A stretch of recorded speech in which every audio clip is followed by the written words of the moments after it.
Hi hello ನಮಸ್ಕಾರ, welcome to boss TV Kannada. ನಾನು ಮಂಜುನಾಥ್ ಶ್ರೀನಿವಾಸ್. ಇವತ್ತಿನ ಬಾಸ್ ಟಿವಿ ಸ್ಪೆಷಲ್ನಲ್ಲಿ ನಮ್ಮ ಜೊತೆ ಜಾಯ್ನ್ ಆಗ್ತಾ ಇದ್ದಾರೆ ಜೂನಿಯರ್ ಆರ್ಟಿಸ್ಟ್ ಆಗಿ ತಮ್ಮ ಕೆರಿಯರ್ನ ಶುರು ಮಾಡಿ ಈಗ ಕಿರುತೆರೆ ಹಾಗೂ ಹಿರಿತೆರೆಯಲ್ಲಿ ನಾಯಕ ನಟನಾಗಿ ಹಲವಾರು ಸೀರಿಯಲ್ಸ್ ಹಾಗೆ ಸಿನಿಮಾಗಳಲ್ಲಿ ನಡೆಸ್ತಿರುವಂತಹ ಅರ್ಜುನ್ ಯೋಗಿ ಅವರು. ಮೊದಲನೇದಾಗಿ ನಮಸ್ತೆ ಕಾರ್ಯಕ್ರಮಕ್ಕೆ ಹಲೋ ಸ್ವಾಗತ. ನಮಸ್ತೆ. ಹೇಗಿದ್ದೀರಾ? Good, super. ತುಂಬಾ ಚೆನ್ನಾಗಿದೆ ನಿಮ್ಮ ಹೇರ್ ಸ್ಟೈಲ್ ಎಲ್ಲಾನು ಕೂಡ. Thank you. ಹೇಗ್ ನಡೀತಿದೆ ಲೈಫಲ್ಲಿ, ಏನೆಲ್ಲ ನಡೀತಾ ಇದೆ ಅಂತ? ನಡೀತಾ ಇದೆ ಈಗ.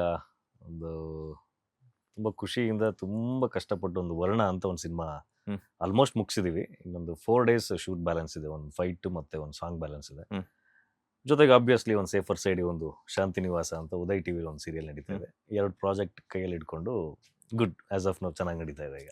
14 ವರ್ಷಗಳ ಒಂದು ವನವಾಸ ಅಂತಾನೆ ಹೇಳ್ಬೋದು ನಿಮ್ದು. ಸಿನಿಮಾ ಕೆರಿಯರ್ ಆಗಿರ್ಬೋದು ಅಥವಾ ಸ್ಮಾಲ್ ಸ್ಕ್ರೀನ್ ಆಗಿರ್ಬೋದು ಎಂಟ್ರಿ ಕೊಟ್ಟಿದ್ದು. 14 ವರ್ಷಗಳಲ್ಲಿ ಏನೆಲ್ಲ ಕಲಿತ್ರಿ ಅಂತ? ಎಲ್ಲ ಕಲ್ತಿದ್ದೀನಿ. ಐ ಮೀನ್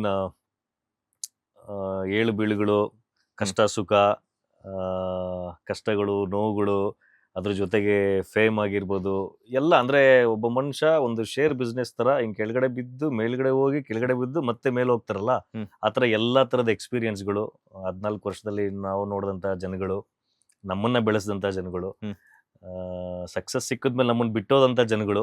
ಸೊ ಎಲ್ಲಾರನ್ನೂ ನೋಡಿ ಐ ಥಿಂಕ್ ಒಂದು ಒಳ್ಳೆ ಎಕ್ಸ್ಪೀರಿಯನ್ಸ್ ಈ 14 yearsಲ್ಲಿ. ಜನಗಳ ಪ್ರೀತಿನೂ ಜೊತೆಗೆ ಒಂದು ಅರ್ಜುನ್ ಯೋಗಿ ಅಂದರೆ ಒಂದು ರೋಡಲ್ಲಿ ಓಡಾಡೋ ಒಂದು 10 ಜನದಲ್ಲಿ ಒಂದು 5-6 ಜನನಾದರೂ ಸೀರಿಯಲ್ ಮಾಡಿದಿರಲ್ವಾ, ಸಿನಿಮಾ ಮಾಡಿದಿರಲ್ವಾ, CCL ಆಡಿದಿರಲ್ವಾ, ಒಂದೊಂದು ಚಿಕ್ಕ ಪುಟ್ಟ ರೆಕಗ್ನಿಷನ್ ಇಟ್ಕೊಂಡು ಎಂಜಾಯ್ ಮಾಡ್ತಾ ಇದ್ದೀನಿ ಇಂಡಸ್ಟ್ರಿ ಲೈಫ್ನ.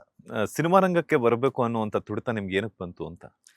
ಇಲ್ಲ, ಆಕ್ಚುಲಿ ಕೋಇನ್ಸಿಡೆನ್ಸ್ ನಾನು ಬಂದಿದ್ದು ಇಂಡಸ್ಟ್ರಿಗೆ. ನಾನು ಏನೇನು ಆಕ್ಟರ್ ಆಗಬೇಕು ಅಂತ ಏನಿರಲಿಲ್ಲ.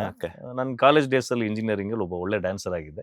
ಸುಮ್ಮನೆ ಒಂದು ಡ್ಯಾನ್ಸ್ ಯಾವುದೋ ಒಂದು ರಿಯಾಲಿಟಿ ಶೋನಲ್ಲಿ ಒಂದು ಡ್ಯಾನ್ಸ್ ಕಾಂಪಿಟೇಷನ್ ಆಡಿಷನ್ಸ್ ಇತ್ತು, ಅಲ್ಲಿ ಕಾಂಪೀಟ್ ಮಾಡೋಣ ಅಂತ ಬಂದಾಗ ಅಲ್ಲೆಲ್ಲ ಜಡ್ಜಸ್ಗಳು ಒಳ್ಳೆ ಎಕ್ಸ್ಪ್ರೆಸಿವ್ ಫೇಸ್ ಇದೆ ನಿಮ್ಮದು, ನೀವು ಆ್ಯಕ್ಟರ್ ಆಗ್ಬೋದು ಅಂತ ಕಮೆಂಟ್ಸ್ ಹೇಳಿದ್ರು. ಹೌದಲ್ವಾ, ಎಲ್ಲರೂ ಹಿಂಗೆ ಹೇಳ್ತಿದ್ರು, ಒಂದು ಚಾನ್ಸ್ ತೊಗೊಳೋಣ ಅಂತ. ಅವಾಗ ಡಿಸೈಡ್ ಮಾಡಿ 2011ನಲ್ಲಿ ಮನೇಲಿ ಪರ್ಮಿಷನ್ಸ್ ತೊಗೊಂಡು ಇಲ್ಲಿ ಬಂದು ಥಿಯೇಟ್ರ್ ಮಾಡಿ ಆ್ಯಕ್ಟಿಂಗ್ ಕ್ಲಾಸಿಗೆ ಜಾಯಿನ್ ಆಗಿ, ಯಾಕೆಂದ್ರೆ ಒಂದಷ್ಟು ಆಪರ್ಚುನಿಟಿಗಳು ಸಿಗುತ್ತೆ, ಒಂದಷ್ಟು ಕಾಂಟ್ಯಾಕ್ಟ್ ಸಿಗುತ್ತೆ ಅಂತ. ಆ್ಯಕ್ಟಿಂಗ್ ಕಾನ್ಫಿಡೆನ್ಸ್ ಇತ್ತು ಮಾಡ್ತೀನಿ ಅಂತ, ಬಟ್ ಒಂದು ವೇ ಬೇಕಲ್ಲ ಹೋಗೋದಕ್ಕೆ. ಸೊ ಅಲ್ಲಿಂದ ಜೂನಿಯರ್ ಆರ್ಟಿಸ್ಟ್ ಆಗಿ 2011ರಲ್ಲಿ ಕಾಲಿಟ್ಟೆ. ಬಟ್ ಪರ್ಟಿಕ್ಯುಲರ್ಲಿ ನಾನೇನು ಆ್ಯಕ್ಟರ್ ಆಗಬೇಕು ಅಂತ ಇರಲಿಲ್ಲ. ಬಟ್ ಅದು ಹೋಗ್ತಾ ಹೋಗ್ತಾ ಏನಾಯ್ತು ಅಂದರೆ, ನಾನು ಇಂಡಸ್ಟ್ರಿಗೆ ಬ್ಯಾಂಗ್ಳೂರಿಗೆ ಬಂದಮೇಲೆ ನಾನು ಸೈಟ್ ಇಂಜಿನಿಯರ್ ಕೆಲಸ ಮಾಡ್ತಿದ್ದೆ. ಅಲ್ಲಿ ಬಿಟ್ಟು ಇದನ್ನ ಪ್ರೊಫೆಷನ್ ಆಗಿ ಆಯ್ಕೆ ಮಾಡ್ಕೊಂಡಾಗ ಏನಾಯಿತು, ತುಂಬ ಸೀರಿಯಸ್ ಆಗಿ ತೊಗೊಂಡು ಐ ಥಿಂಕ್ ವೆರಿ ಹ್ಯಾಪಿ. ಇವತ್ತು 14 ವರ್ಷದಲ್ಲಿ ಒಂದಷ್ಟು ಸಿನಿಮಾಗಳು, ಸೀರಿಯಲ್ಗಳು, ರಿಯಾಲಿಟಿ ಶೋಗಳು ಎಲ್ಲ ಮಾಡಿ ಖುಷಿ ಇದ್ದೀನಿ. ಅಂದರೆ ತುಂಬ ಇಷ್ಟಪಟ್ಟು ಬಂದೆ, ಅಷ್ಟೇ ಚೆನ್ನಾಗಿ ಕಟ್ಕೊಂಡು ಹೋಗ್ತದೆ. ಹಿಂದೆ ತಿರುಗಿ ನೋಡಿಲ್ಲ ಇನ್ನೂ ಇದುವರೆಗೂ. ಎಲ್ಲರಲ್ಲೂ ಒಬ್ರಾಗೋದಕ್ಕಿಂತ ನಾವೊಬ್ಬ ಸ್ಪೆಷಲ್ ಪರ್ಸನ್ ಆಗ್ಬೇಕು ಅನ್ನೋಂಥ ಪ್ರತಿಯೊಬ್ಬ ಕಲಾವಿದರಿಗೂ ಇದ್ದೇ ಇರುತ್ತೆ.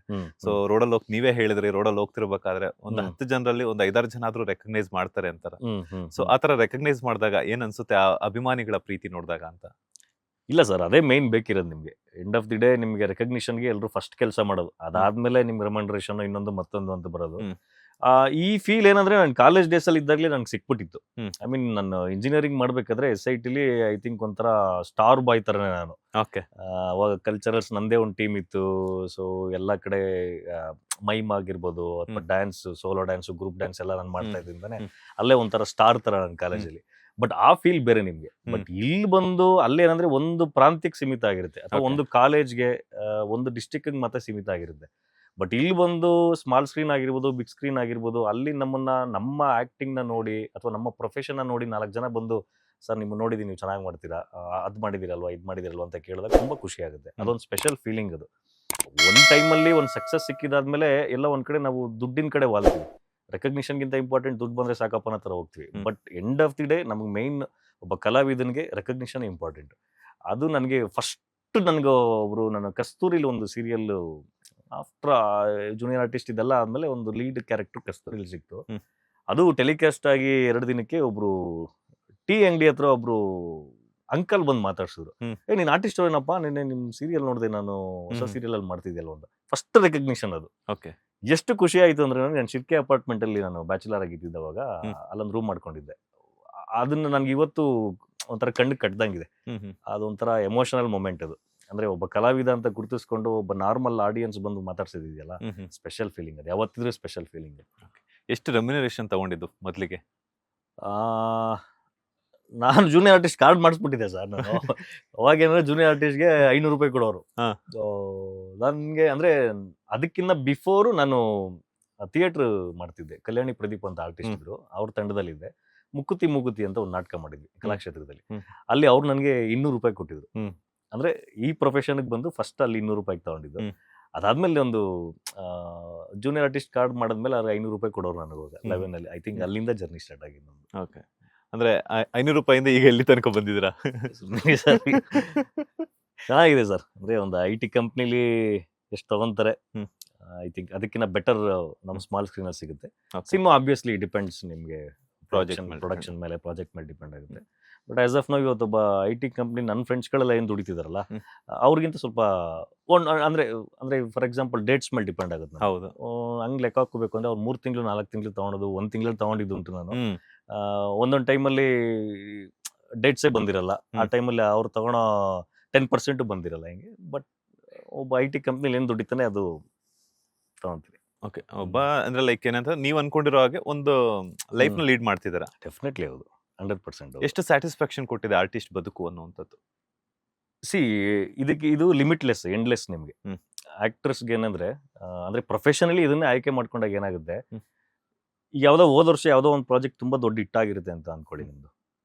ಅದಾದ್ಮೇಲೆ ಅದಕ್ಕಿನ್ನ ಇನ್ನೂ ಹಿಟ್ಟಾಗಬೇಕು ಅಂತ ಯೋಚನೆ ಮಾಡ್ತೀರಾ ಹೊರತು ನೀವು ಹಿಟ್ ಇನ್ ದ ಸೆನ್ಸ್ ಜನಗಳಿಗೆ ರೀಚ್ ಆಗೋದಾಗಿರ್ಬೋದು. ಪ್ರಾಕ್ಟಿಕಲಿ ಮಾತಾಡಬೇಕು ಅಂದ್ರೆ ನಿಮ್ ಕಲೆಕ್ಷನ್ಸ್ ವೈಸು, ಇನ್ನೊಂದು ಮತ್ತೊಂದು ಸೀರಿಯಲ್ ಅಂತ ಬಂದಾಗ ನಿಮ್ TRP ವೈಸ್ ಅದೆಲ್ಲ ತಗೊಂತಾರೆ.